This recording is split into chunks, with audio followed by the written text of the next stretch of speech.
Hi guys, welcome to my channel. আজকের recipe হচ্ছে সর্ষে ইলিশ। এটা এমন একটা রেসিপি যে সবারই পছন্দের তালিকায়। চলুন রেসিপিতে চলে যাই।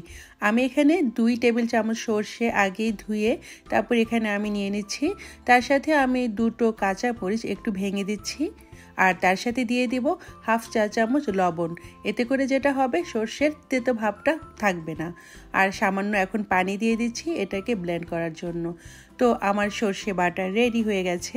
আপনারা চাইলে কিন্তু লাল সর্ষের পরিবর্তে হলুদ সর্ষেও দিতে পারেন, তবে লাল সর্ষে দিলে বেশি ভালো হয় এই কারণে কারণ সর্ষের স্ট্রং স্মেলটা পাওয়া যায়।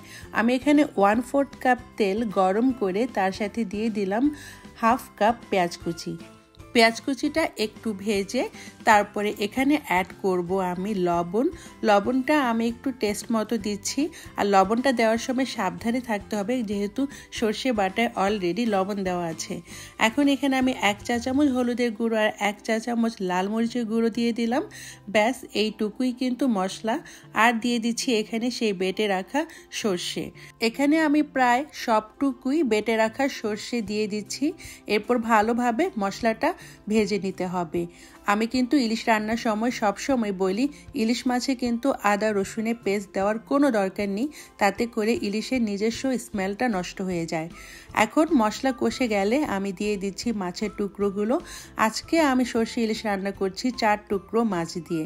এরপর আমি মশলার সাথে মাছটাকে একটু উল্টে দিয়ে তারপরে আমি এখানে দিয়ে দেব হাফ কাপ গরম পানি। সর্ষে ইলিশ যেহেতু গ্রেভিটা অনেক ঘন থাকে, তাই কিন্তু এর চাইতে বেশি পানি দেওয়ার দরকার নেই। সবশেষে আমি 4টা কাঁচামরিচ দিয়ে ঢেকে রান্না করব। চুলার হিটটা মিডিয়ামে রেখেছি।